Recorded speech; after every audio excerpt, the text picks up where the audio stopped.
Hey everybody, this is Joe Pace with Icewater Yoga, and today we're going to talk about the 3 most common mistakes athletes make when it comes to yoga.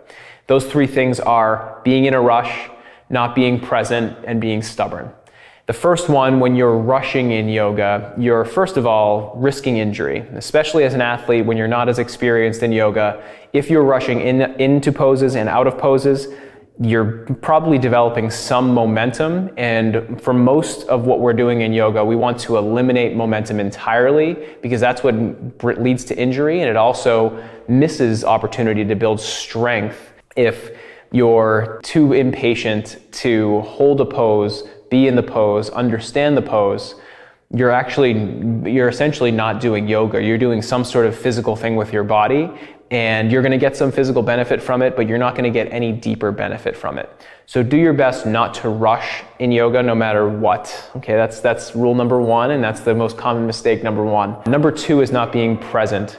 And I'd say this one is really common for athletes. I see it all the time. I think athletes develop coping mechanisms within their sports, whether it's disengaging, being somewhere else while they're training so that they can get through the training. That's really the opposite of what we want in yoga. And so if you're the type of person on a yoga mat who fidgets, who looks around the room in a certain pose, who can't stay focused on the task at hand, on what you're doing, take note of that. Just like when you're rushing, you're missing an opportunity to learn, and you're missing an opportunity to really drown out all of the stuff that's going on outside of the yoga mat. And by letting that stuff go, not being anywhere other than in a pose on the mat, focused, that's when you start to develop a real practice and a deep understanding of yourself and the yoga poses you're doing. So always be present in everything you're doing. And number 3, don't be stubborn, but athletes tend to have very strong opinions of themselves and of their approach. And one of those things is being competitive. And so when you're competitive on the yoga mat, just like when you're rushing, you tend to push yourself beyond limits that you can control. And this is an element of being stubborn. If somebody's telling you, hey, we're not going to be competitive here in the yoga room, not with others and not with yourself. If you're stubborn, you're probably just going to be competitive anyway. You're going to look around the room and say, hey, that person's doing this pose, I'm going to do that pose too, even if you're not ready for it.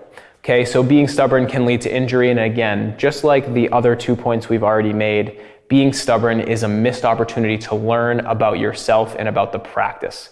So try to leave your preconceived notions behind, let them go, and then just be in your practice, accept what your body allows you to do, and then find that edge that your body creates for you and enjoy it. Okay, so all of this stuff really ties back to the idea of just being on the mat and being present, taking what happens and rolling with it, and not letting the outside influences of our lives and our personalities influence who we are on the yoga mat. If you can do these 3 things, I promise you, you will have an advanced yoga practice. It doesn't matter what your poses look like.